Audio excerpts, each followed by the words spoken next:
شیر کا کاسٹیوم پہناتے ہیں اور لوگوں کو اس سے ڈراتے ہیں، نقلی پیر بھی بالکل ویسا ہی کام کرتے ہیں۔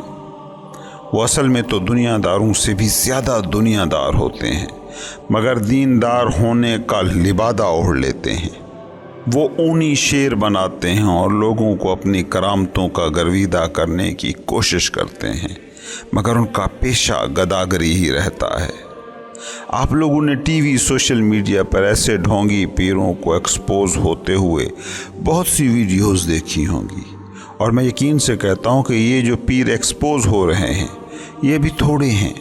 ڈھونگی پیر اور نقلی گروؤں کی حقیقی تعداد اس سے بھی کہیں زیادہ ہے۔ اس کے بعد اگلے اور اس داستان کے آخری شعر میں مولانا رومی ایک اور خوبصورت مثال دیتے ہیں۔ مولانا کہتے ہیں کہ یہی لوگ تھے جنہوں نے مسیلمہ کذاب کو احمد کا لقب دے کر اسے نبی قرار دیا تھا، لیکن تاریخ مسیلمہ کو مسیلمہ کذاب کے لقب سے ہی یاد کرتی ہے، اور محمد صلی اللہ علیہ وسلم کا لقب آج بھی شان والا اور باعث رحمت ہے، کیونکہ حضور حق کی شراب ہیں جن پر لگی مہر خالص مشک کی ہے، اور نبوت کے جھوٹے دعوے داروں کی شراب وہ ہے جس پر مہر گندگی اور عذاب کی ہوتی ہے۔ تیسری داستان پرانے زمانوں کی بات ہے۔ ایک یہودی بادشاہ تھا جو عیسائی مذہب کے حامیوں سے بڑا بغض رکھتا تھا۔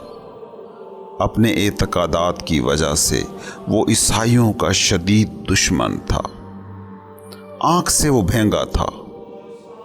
ابھی بادشاہ نہیں بنا تھا کہ اس کے باپ نے اسے ایک استاد کی نگرانی میں دیا اور کہا کہ اس کی تربیت کر۔ ایک دن اس استاد نے اس یہودی شہزادے کو کہا کہ کمرے میں جاؤ اور ایک بوتل رکھی ہے وہ اٹھا لاؤ۔ وہ کمرے میں گیا اور وہاں جا کر دیکھا کہ 2 بوتلیں ہیں۔ یہ نہیں تھا کہ وہاں 2 بوتلیں تھیں، بلکہ اس کے بھینگے ہونے کی وجہ سے اسے ایک کی بجائے 2 بوتلیں نظر آ رہی تھیں۔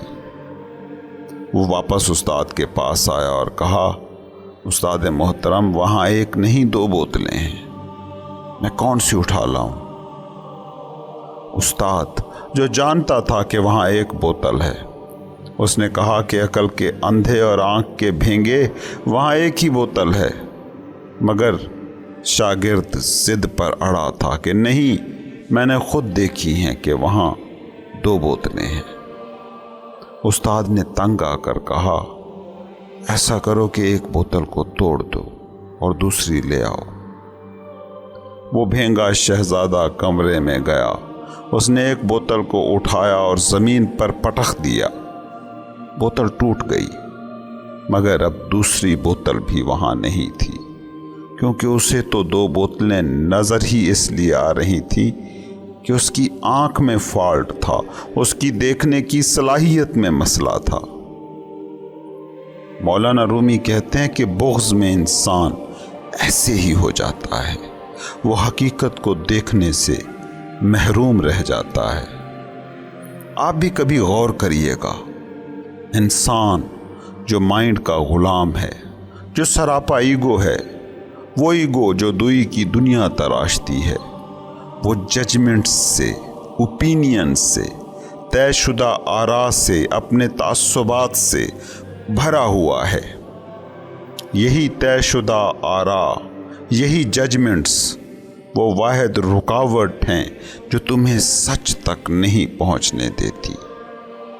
بوتل ایک ہی ہوتی ہے، تمہیں 2 نظر آتی ہیں، کیونکہ تمہارے پاس بصارت تو شاید ہو بھی، مگر وہ بصیرت نہیں ہے کہ جو انا کی دوئی میں ہستی کی وحدت کو دیکھ سکے۔ ججمنٹس، اوپینینز، طے شدہ آراء انسان کی اس صلاحیت کو ختم کر دیتی ہے، جس صلاحیت سے زندگی کو، ہستی کو، خدا کو، مذہب کو، تصوف کو سمجھا جا سکتا ہے۔ پہلے سے طے شدہ پیمانے زندگی کے پاس ہوتے ہی نہیں ہیں۔ ہاں، تمہارے دماغ کے پاس ہوتے ہیں، مثنوی کی اس داستان میں ایک ایسے ہی بادشاہ کی کہانی بیان کی گئی ہے کہ جسے تعصب نے اندھا کر دیا تھا۔ اس کی پروگرامنگ یہی ہوئی تھی کہ عیسائیوں نے موسیٰ کے مذہب کو خراب کر دیا ہے۔ وہ اپنے بھینگے پن میں دونوں مذہبوں میں موجود وحدت کو نہ دیکھ سکا، بلکہ ایک کی جگہ اسے دو نظر آئے۔ وہ اپنی طرف سے یہودیت کا سچا پیروکار اور موسیٰ کا حقیقی چاہنے والا تھا، مگر اس کی کور چشمی، اس کے اندھے پن نے دو دوستوں کو ایک دوسرے کا دشمن سمجھ لیا تھا۔ اس قصے کی تفاصیل تو یقیناً آگے آئیں گی، مگر اس موقع پر مولانا شروع میں یہی بتا رہے ہیں کہ بغض، شہوت، عداوت، نفرت انسان کو بھینگا کر دیتی ہے۔ انسان وہ نہیں دیکھ پاتا جو ہے، بلکہ وہ دیکھتا ہے جو وہ دیکھنا چاہتا ہے۔ کبھی تم غور سے دیکھنا کہ سارا دن جو تم دیکھتے ہو، کیا واقعی وہی دیکھتے ہو جو ہے، یا وہ دیکھتے ہو جو تم دیکھنا چاہتے ہو؟ کوئی تمہارا 10 سال پہلے دشمن تھا اور آج سامنے آ جائے تو تم اس وقت جو وہ ہے اسے نہیں دیکھ پاتے، بلکہ اسے دیکھتے ہو جو تصویر تمہاری یادداشت میں بنی ہوتی ہے، مردہ تصویر۔ 10 سالوں میں ہو سکتا ہے کہ خلوی سطح پر، سیلولر لیول پر، یعنی مادی سطح پر اس میں ہزاروں کروڑوں تبدیلیاں آ چکی ہوں، چاہے مائنڈ کی سطح پر وہ مکمل طور پر بدل چکا ہو، مگر تم وہ بدلاؤ نہیں دیکھ سکتے، کیونکہ ججمنٹس کی اندھی پٹی تم نے چڑھا رکھی ہوتی ہے۔ یاد رکھنا، ججمنٹس، تمہارے طے شدہ نظریات، تمہارے معین تصورات کبھی بھی زندگی کو نہیں دیکھ سکتے۔ وہ صرف ماضی اور مستقبل کے خواب میں کام آتے ہیں، ایگو کے ڈریم میں۔ اس پل میں زندگی کو وہ ڈیل نہیں کر سکتے۔ مولانا رومی کہتے ہیں کہ کبھی تم نے نوٹس کیا کہ تم کسی کو پسند کرتے ہو تو اس میں موجود ہزار خامیوں پر تمہاری نظر نہیں جاتی، بلکہ خوبیاں ہی خوبیاں دکھائی دیتی ہیں، اور جسے تم ناپسند کرتے ہو اس کی ہزار خوبیاں چھپ جاتی ہیں، نظر بس اس کی خامیوں پر ٹکی رہ جاتی ہے۔ مولانا اس کے بعد دوسری خوبصورت مثال دیتے ہیں کہ جب قاضی کے دل میں رشوت کی گھن لگ چکی ہو تو اسے مظلوم اور ظالم میں فرق کرنے کی تمیز ہی نہیں رہ جاتی۔ اس مثال کو تم تو بڑی آسانی سے سمجھ سکتے ہو۔ عدالتوں میں کتنے ہی ایسے بے گناہ اور مظلوم ہوتے ہیں کہ جن کی داستانیں سن کر عام انسان کا دل دہل جاتا ہے، مگر وہ وکیل جو پیسے لے کر ان کے خلاف لڑ رہا ہوتا ہے، وہ جج جو مخالف پارٹی سے رشوت لے کر بیٹھا ہوتا ہے، اس کے دل پر جوں تک نہیں رینگتی۔ کیوں؟ کیونکہ اس نے پہلے ہی ججمنٹ بنا لی ہے۔ پہلے سے بنی ججمنٹ جس کے پاس ہے وہ حقیقت کو، سچ کو، خدا کو، مذہب کو، خود کو، اپنی روح کو کبھی نہیں دیکھ سکتا۔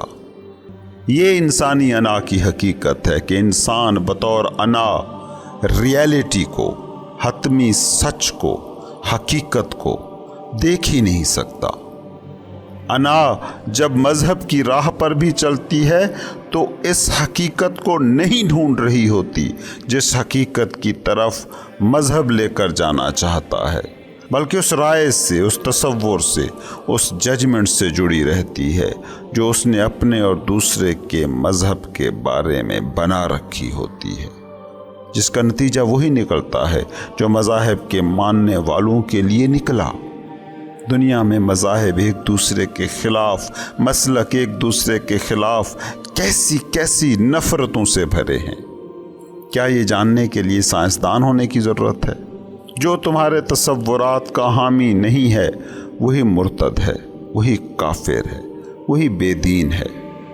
تمہیں حقیقت تک پہنچنے سے کوئی سروکار ہی نہیں، تم بس اپنی ججمنٹس کے غلام ہو۔ کبھی غور کرنا، تمہاری محبت مذہب کے لیے ہوتی ہی نہیں ہے، تمہاری محبت میرے مذہب سے ہوتی ہے۔ وہ مذہب تمہیں بس اس لیے عزیز ہے کیونکہ اس کے ساتھ میرا لگا ہے۔ اس لیے تو مذہب تمہارے آج کے معاشرے میں وہ اہمیت کھو بیٹھا ہے جو اہمیت اسے کبھی حاصل تھی۔ مثنوی کی اس داستان میں بھی ایک ایسے ہی مذہبی تعصب کے حامل یہودی بادشاہ کے قصے کو بیان کیا گیا ہے جو عیسائیوں کا شدید دشمن تھا اور پوری دنیا سے عیسائیوں کو اور عیسائیت کو مٹا دینا چاہتا تھا۔ تعصب کا مطلب ہے ججمنٹس، پہلے سے بنائی ہوئی آراء۔ آپ کو پچھلی قسط یاد ہوگی جس میں بھینگا ایک بوتل کی 2 بوتلیں دیکھتا ہے اور پھر جب ایک بوتل توڑتا ہے تو دوسری بوتل بھی فنا ہو جاتی ہے کیونکہ دوسری کوئی بوتل تھی ہی نہیں۔ جب انسان متعصب ہوتا ہے تو وہ چیزوں کو 2 میں بانٹ لیتا ہے، ایک وہ اوپینین جو کسی شخص یا سچویشن کے حوالے سے اس کے دماغ میں موجود ہوتی ہے، اور دوسری وہ حقیقت جو اس شخص یا سچویشن کی ہوتی ہے۔ تعصب کی عینک کے بغیر حقیقت کو کبھی دیکھا ہی نہیں جا سکتا، اور یہی اس قصے کا مرکزی خیال ہے۔ مذہبی تعصب کو خاص طور پر اس قصے کا موضوع بنایا گیا ہے۔ انسان تعصب سے آزاد ہو تو موسیٰ یا عیسیٰ دونوں دوست نظر آئیں گے، لیکن اگر کوئی متعصب یہودی ہوگا یا عیسائی ہوگا تو وہ ان 2 دوستوں کو ایک دوسرے کا دشمن گردانے گا۔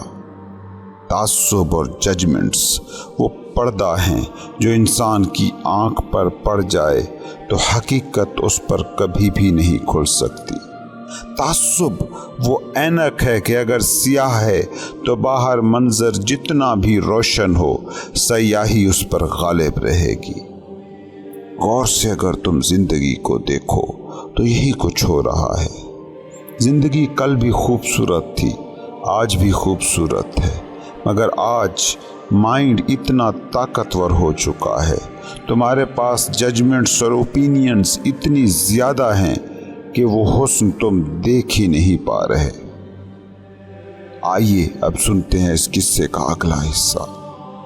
وہ یہودی بادشاہ جو بربنائے تعصب عیسائیوں سے شدید نفرت کرتا تھا، اس نے اپنے لیے ایک مشیر، ایک وزیر کا انتخاب کیا، ایک ایسا وزیر جو دھوکے کی نئی نئی ترکیبیں نکالتا تھا، جو مکر و فریب میں ماہر تھا۔ بادشاہ جب عادل ہو تو مشیر حکمت و دانائی کے حامل ہوتے ہیں۔ بادشاہ جب متعصب اور عیار ہو تو اپنے وزیر مشیر بھی وہ ایسے ہی چنتا ہے جو عیاری میں ماہر ہوں، جن کی زبانیں خنجر ہوں اور جن کے دماغ چالاک لومڑیوں کو ہراتے ہوں، جو جب بولیں تو یا زہر اگلیں یا پھر بڑے بڑے اور بے تکے دعوے کریں۔ ایسے وزیر مشیر آج کل آپ کو بآسانی نظر آ جاتے ہوں گے۔ اس بات کو ذرا سمجھنے کی کوشش کریں کہ وزیر اور مشیر جو بول رہے ہوں اس کا الزام بادشاہ وقت پر ہونا چاہیے، کیونکہ یہ حکمران کی چوائس ہیں۔ یہ وزیر مشیر بھدا اور برا بول کر اپنے بارے میں نہیں بتا رہے ہوتے، بلکہ حاکم وقت کے بارے میں بتا رہے ہوتے ہیں کہ وہ کیسا ہے۔ وہ بادشاہ جس کا قصہ مولانا رومی بیان کر رہے ہیں، وہ بھی کچھ ایسا ہی بادشاہ تھا جس نے ایسے مشیر چنے جو عیار، مکار اور لوگوں کے خون کے پیاسے تھے۔ بادشاہ نے جو اپنے لیے وزیر چنا وہ اب اسے مشورہ دے رہا ہے کہ یوں کھلم کھلا عیسائیوں کے خلاف محاذ نہ کھولیں، نہ ان کے خلاف علل اعلان مخالفت کرتے پھریں، کیونکہ جب یہ دیکھیں گے کہ بادشاہ عیسائیوں کا دشمن ہے اور عیسائی مذہب کو مٹا دینا چاہتا ہے تو وہ اپنے دین کو ظاہر کرنے سے بچیں گے تاکہ بادشاہ تک ان کے عیسائی ہونے کی خبر ہی نہ پہنچے۔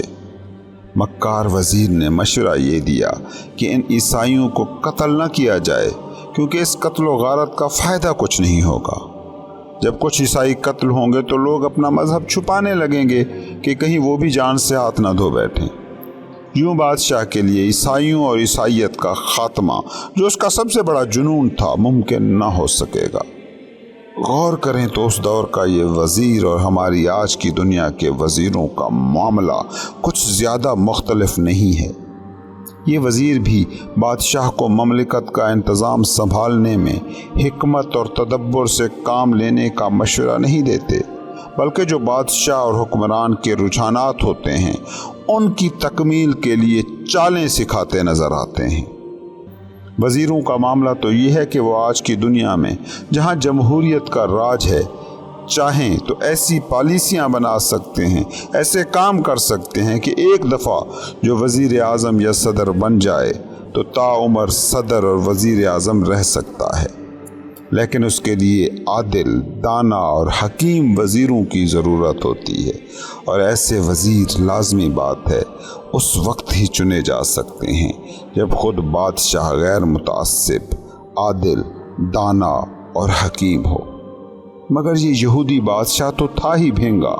تعصب اور عیسائیوں کے خلاف نفرت نے اس کی بصیرت اور حکمت کو پردوں میں چھپا دیا تھا، اس لیے اس نے جو وزیر چنا وہ بھی کائیاں اور انتہائی مکار تھا۔ اس وزیر نے اپنی مکاری بادشاہ کو سکھاتے ہوئے کہا کہ دیکھ بادشاہ، ان عیسائیوں کو قتل نہ کر، ورنہ یہ ہوشیار ہو جائیں گے اور اپنا دین چھپا لیں گے، اور جب یہ اپنا عقیدہ چھپا لیں گے تو ان کو پہچانے گا کیسے اور مٹائے گا کیسے؟ کیونکہ دین کی کوئی خوشبو تو ہوتی نہیں جو ظاہری ناک سونگھ لے۔ دین عود و مشک تو نہیں کہ تو لوگوں کو سونگھ سونگھ کر انہیں قتل کر سکے گا۔ دین تو 100 غلافوں میں چھپا انسان کا سب سے قیمتی بھید ہے۔ مولانا رومی کے اس شعر پر ذرا غور کریں تو اس میں دین کی حقیقت کا راز بھی بیان کیا گیا ہے۔ نادان لوگ دین کو لباسوں، داڑھیوں کے سائز، بولنے اور سلام دعا کے طریقوں، کھانے اور سونے کے ادب آداب میں تلاش کرتے ہیں، مگر دین تو اصل میں دل کی اس حالت کا نام ہے جب وہ فطرت کے دل کے ساتھ ہم آہنگی سے دھڑک رہا ہوتا ہے۔ خیر، جب بادشاہ نے مکار وزیر کی یہ بات سنی تو اس نے کہا کہ پھر میں کیا تدبیر کروں، اور یہ جو عیسائی مکر و فریب پر اتر آئیں ان کو کیسے پہچانوں؟ کیونکہ میری تو بس ایک ہی خواہش ہے کہ دنیا میں کوئی عیسائی نہ بچے، چاہے وہ علل اعلان ہو یا دل میں چھپا ہوا۔ میں اس دنیا سے بس عیسائیوں کا خاتمہ چاہتا ہوں، ٹھیک وہی حرکت جو ہر دور کے غیر عادل اور فریبی حکمران کرتے آئے ہیں۔ وہ وزیروں کو چنتے ہی اس بنیاد پر تھے کہ وہ بادشاہ کی چاہتوں کو، خواہشوں کو ممکن کر سکیں۔ وہ امور مملکت کی خوش اسلوبی سے تکمیل کے لیے تو چنے ہی نہیں جاتے۔ ایسے بادشاہوں کو پھر وزیر بھی ویسے ہی مل جاتے ہیں۔ اس لیے مکار وزیر نے پھر بادشاہ کو ایک عیارانہ ترکیب بتائی کہ کس طرح عیسائیوں کا مکمل خاتمہ کیا جا سکتا ہے۔ اس نے بادشاہ کو کہا کہ عیسائی مذہب اور عیسائیوں کے خاتمے کا ایک ہی طریقہ ہے کہ کوئی انہی کے درمیان ہو، کوئی ایسا جس پر وہ اعتماد کرتے ہوں، جس سے وہ اپنا عقیدہ کبھی بھی چھپانے کی کوشش نہ کریں۔ اس لیے بادشاہ تو ایک تلخ فیصلہ کر، یہ فیصلہ میرے لیے مشکل سہی، مگر یہی تمہاری مراد کے بر آنے کی سبیل ہو سکتا ہے۔ تو سرعام ایک حکم جاری کر جس میں میرے کان اور ہاتھ کاٹ دینے کا آرڈر ہو، اور سرعام میری پھانسی کا انتظام کر۔ ٹھیک اس وقت جب مجھے پھانسی ہونے لگے تو کسی کی سفارش کو قبول کرتے ہوئے مجھے معاف کر دے۔ یہ پھانسی اور معافی سرعام کسی چوراہے پر ہو، تاکہ ہر ایک تک یہ خبر پہنچ جائے کہ بادشاہ نے میرے دل سے عیسائی ہونے، چھپے ہوئے عیسائی ہونے کو پکڑا ہے اور یہ سزا دی ہے۔ اور جب مجھے معافی دے تو مجھے شہر بدر کر دے، تاکہ میں عیسائیوں کے گروہ میں شامل ہو جاؤں اور پھر ان میں فطور بھی ڈالوں اور ان کی ٹھیک تعداد اور ان کی موجودگی کی درست اطلاع بھی تم تک پہنچا سکوں، تاکہ پھر تو اپنا کام کر سکے اور ان کا خاتمہ کر سکے۔ غور سے دیکھیں، یہی کچھ آج بھی ہو رہا ہے۔ کتنے وزیر، حکومتی حکام ہوتے ہیں جو بادشاہ کے لیے اپنا دین، اپنا ایمان بیچتے ہیں، مالی منفعت حاصل کرتے ہیں اور کتنے ہی الزام اپنے سر پر لیتے ہیں تاکہ حکمران، وزیر اعظم، صدر ان الزامات سے بچ جائے۔ تعصب ایک ایسا کھیل ہے کہ جب یہ حکومتی ایوانوں میں کھیلا جاتا ہے تو ملکوں کے لیے نیری تباہی لاتا ہے۔ ترقی پذیر ملکوں کے جمہوری ڈھانچوں کو بھی ذرا غور سے دیکھیں، صاف نظر آئے گا کہ حکمران اپنے دور حکومت میں رعایا کی فلاح سے زیادہ مخالف جماعتوں کی تباہی میں انٹرسٹڈ ہوتے ہیں، اور اسی بنیاد پر ہی وہ وزیر اور مشیر چنتے ہیں، مگر یہ بھول جاتے ہیں کہ جو کانٹے وہ کسی کے لیے بچھا رہے ہیں، کل کو یہی کانٹے ان کے اپنے پیروں میں چبھیں گے۔ کتنے قانون سازیاں ہیں جو ایک جمہوری حکمران مخالف جماعتوں کو دبانے کے لیے اسمبلی سے کراتے ہیں، اور ایک وقت آتا ہے کہ وہی قانون خود ان کے اپنے گلے کا پھندا بن جاتے ہیں۔ بادشاہ اور وزیر عیسائی مذہب کو مٹانے اور عیسائیوں سے حسد میں اس حد تک آگے نکل چکے تھے کہ وہ کچھ بھی کرنے کو تیار تھے۔ اس قصے کے ذریعے رومی مذہب اور سیاست کے خطرناک کمبینیشن کی طرف اشارہ کر رہے ہیں۔ اس بات کو یاد رکھیں کہ مذہب اور سیاست ایک دوسرے کے بالکل اپوزٹ موجود حقیقتیں ہیں۔ مذہبی زندگی وہ زندگی ہے جو خود کو سینٹر بنا کر جی جاتی ہے، خود کی کھوج کے ذریعے سے خدا تک پہنچنے کی کوشش کا نام ہے مذہب، جبکہ سیاسی زندگی کا مرکز ہمیشہ دوسرا ہوتا ہے۔ تم اپنے ارد گرد غور سے دیکھنا، یہ جتنے بھی سیاستدان ہیں، یہ جتنے تمہیں کامیاب اور لوگوں کے لیڈر لگیں، حقیقت میں یہ لوگوں کے غلام ہوتے ہیں۔ یہ دوسرے کے رجحانات کے گرد گھومتے ہیں۔ اس دنیا میں قتل و خون ریزی کی پوری تاریخ پر نظر دوڑائیں تو سب سے خطرناک کمبینیشن آپ کو ملے گا سیاست اور مذہب کا۔ یاد رکھیں، مذہب فن ہے خود کو پانے کا، اور سیاست نام ہے دوسرے پر قابو پانے کا۔ جب بھی کوئی نام نہاد مذہبی آدمی سیاست کا چولا پہن کر سیاست کے میدان میں قدم رکھتا ہے، وہ ہمیشہ خون ریزی لاتا ہے۔ اس قصے میں بھی بادشاہ اور وزیر سیاسی مقصد کے لیے مذہبی عقیدت کو استعمال کرتے نظر آ رہے ہیں۔ تو قصے میں آگے یہ ہوتا ہے کہ وزیر نے بادشاہ کو بتایا کہ جب تو مجھے اس طرح عقوبت کا نشانہ بنا کر ملک بدر کر دے گا تو میں عیسائیوں کے پاس جاؤں گا اور ان کا اعتماد جیتنے کی کوشش کروں گا، پھر ان کی مخبری کروں گا اور ہر جلی و خفی عیسائی کی بابت معلومات حاصل کروں گا تاکہ انہیں نیست و نابود کیا جا سکے۔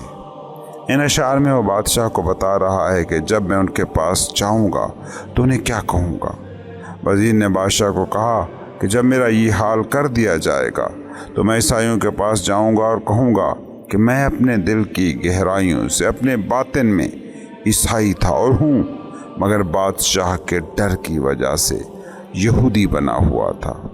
میں ان کے سامنے قسم کھا لوں گا کہ میں دل سے عیسائی تھا، مگر بادشاہ کو کسی طرح میرے باطن کے دین کا پتہ چل گیا اور اس نے میرا یہ حال کر کے مجھے اپنے ملک سے نکال دیا ہے۔ وہ یہودی حاسد بادشاہ میری جان لینے کے درپے ہو گیا۔ میں نے بڑی کوشش کی تھی کہ اپنا دین بادشاہ سے چھپا پاتا اور یہودی بنا رہتا، مگر بادشاہ کسی طرح میرے باطن تک پہنچ گیا اور میرے زبانی دعووں کو ماننے سے انکار کر دیا۔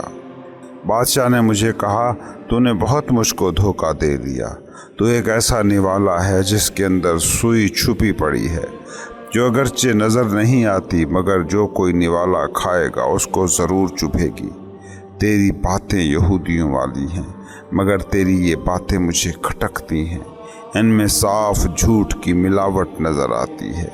اس سوئی کی وجہ سے تیرے دل سے میرے دل تک ایک سوراخ ہو گیا ہے، جس سے میں تیرے دل کی حالت کو صاف دیکھ سکتا ہوں۔ مجھ سے تیری حالت مزید اب چھپی نہیں، اور ویسے بھی ہم بہت عرصے تک ساتھ رہے ہیں۔ میں تیری رگ رگ سے واقف ہوں۔ میں تجھے اتنا تو جانتا ہوں کہ اپنی فراست سے تیرے اندر چھپے دین عیسائیت کو دیکھ پاؤں۔ میں جب تیرے اندر کا حال دیکھ رہا ہوں تو آخر کیوں صرف تیری باتوں پر بھروسہ کروں؟ اور پھر میں ان عیسائیوں کو کہوں گا کہ اگر روح عیسیٰ میری مددگار نہ ہوتی تو بادشاہ مجھے بھی دیگر یہودیوں کی طرح کاٹ کر ٹکڑے ٹکڑے کر ڈالتا۔ میں تو عیسیٰ کے لیے اپنی جان بھی قربان کرنے سے دریغ نہ کرتا۔ اگر میری جان ان کے نام پر لے بھی لی جاتی تو میں خدا کا شکر کرتا کہ اس نے دین عیسیٰ کی راہ میں میری قربانی قبول کی۔ میں اپنی جان بچانے کے لیے یہودی بن کر وزارت کے مزے نہیں لے رہا تھا۔ مجھے تو دکھ تھا ان عیسائیوں کا جو اس پاک دین کے نام لیوا ہیں مگر جنہوں نے اس پاک دین کو آلودہ کر دیا تھا۔ اس لیے میں چونکہ حقیقت جانتا ہوں تو یہ سوچ کر یہودی بنا رہا کہ عیسائی جاہل عالموں نے بھی تو دین کا بیڑا غرق ہی کر رکھا ہے۔ اب چونکہ میرا راز بادشاہ پر کھل گیا ہے تو میں نے سوچا ہے کہ دین عیسائیت کو ان جاہل عیسائی عالموں سے بچاؤں اور حقیقی دین کی تبلیغ کروں۔ دین کو اپنے مقاصد کے لیے استعمال کرنے والے پوری تاریخ میں یہی کہتے رہے ہیں کہ دین کی غلط تعبیر ہے جو تم تک پہنچی ہے۔ حقیقی تعبیر تو یہ ہے کہ جو میں کر رہا ہوں۔